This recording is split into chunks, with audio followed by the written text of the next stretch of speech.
All right, good afternoon or good evening, or I guess good night, wherever you are. This is Brett, and today I wanted to talk about Julen Lopetegui and the interview that he just had today that has sent quite a lot of ripples through the Wolves community. Funny enough, this is actually my first Wolves video on this channel. I've been wanting to make Wolves content for quite a while, even though I'm from the US.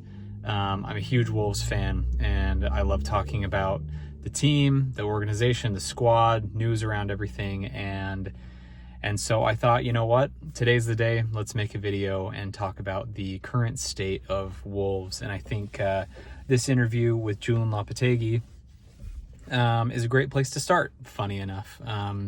I'll be having more videos about things like why I'm a Wolves fan, other news, reviews, reactions, have some merchandise coming over from the UK right now, and so be expecting more videos soon. But today let's talk about the boss. So yes, this interview, funny enough, this is actually my second time filming this reaction, because the first time I think I went in a little premature, and now that I've spent a little more time looking at different reactions from different audiences within the fan base, I think I'm able to kind of come into this reaction a little more level-headed, because it seems to be emotionally charged for some, but there's a lot of different opinions, so I was going to break a couple of those down. So overall, if you didn't watch the interview, basically Julen Lopetegui talked about his kind of the battle that he's facing right now with, you know, taking a squad that has been thinned out a bit and trying to get them ready for the upcoming season, while also at the same time having struggles with financial fair play and just getting new players in the door. You know, to me, watching his body language in the interview, I got the vibe of, you know what, I'm doing the best that I can with what I have, and we'll see what happens. And he strikes me as a man that's probably not terribly worried about it either way. Obviously, he's worried about his performance and what he can do with the club, but at the same time, you know, if he's not being supported and backed by, you know, Fosun and the organization as a whole, then I think he also knows that he has other options. And so, and it's funny because my first interview, that's a lot of what I talked about, is I hope he stays because I really like him and I think he's great for this organization. I think he can do great things for us.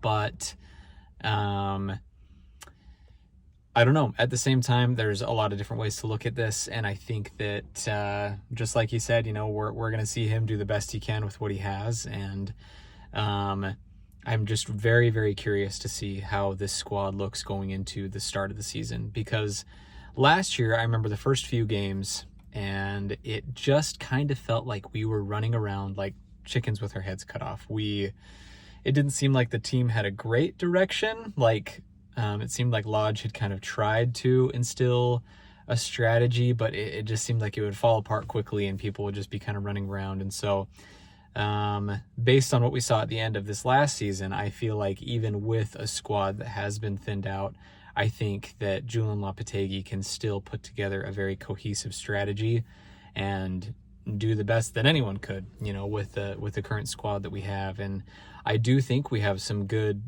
players that haven't quite lived up to their potential yet, but I think that he's a great man to bring them up to their potential and basically form a strategy in a way that takes good advantage of all of their strengths. You know, I'm really excited to see how a lot of these guys do that. I feel like we're just kind of starting to get into a groove at the end of last year. I'm excited to see, you know, I hope Cunha just blossoms as a player. I'm really excited to see Gomez in action a lot more, Lamina. A lot of these guys I feel like could do some serious damage in the Premier League, and I think that Julen Lopetegui can put them in the place that they need to be to do that. So overall, obviously in the Wolves community, there's a lot of hesitation right now. There's a lot of doubt, there's a lot of worry and fear, and I don't think this interview really helped that at all. Just obviously Julen Lopetegui's in quite the struggle right now to make the situation work. Certain players aren't ready, as he described, and so he's working hard to get them in shape for the season. But at the same time, I think we have a lot of level-headed voices in the community that have said, I know it doesn't look good, but let's not lose our heads about this, because there's still time before the end of the transfer window. We're seeing new rumors about players coming in every day, and so I do think that, as people have mentioned, that this interview was to basically for Lopetegui to put a little bit more pressure on Fosun and on the organization to make sure he has the pieces that he needs to get this thing moving. So anyway, I'm very, very excited for the start of this season. Obviously, I have my own hesitations. I'm very curious to see how we do, but I'm ready to see those players in action. I'm ready to see Lopetegui's strategy for this crew, and I'm really interested to see what new faces we can get on the roster, in the squad. So I guess just some final notes before I go. First of all, thank you for watching. Hope this is something that's enjoyable to you. I'm someone who likes to speak off the cuff. I have kind of an interpretive way of thinking rather than a super, I don't know. I guess what I'm saying is I'm less of a numbers, facts, details guy, and instead I like to kind of look at the situation as a whole and kind of give my interpretation of things that I see. And if that's something that lines up with the way any of you think as well, I hope that this is a channel that is engaging and entertaining for you, and it's a place where we can all come and discuss just the greatest team in the world. I love this organization, love Wolves. Even being a fan in the US all alone out here by myself, the community has just been excellent. So thank you to everybody for welcoming me in, and I really hope that we can be talking a lot of Wolves very soon. So thanks again for tuning in. You guys have an excellent day, and we will see you back here hopefully very soon. Thanks.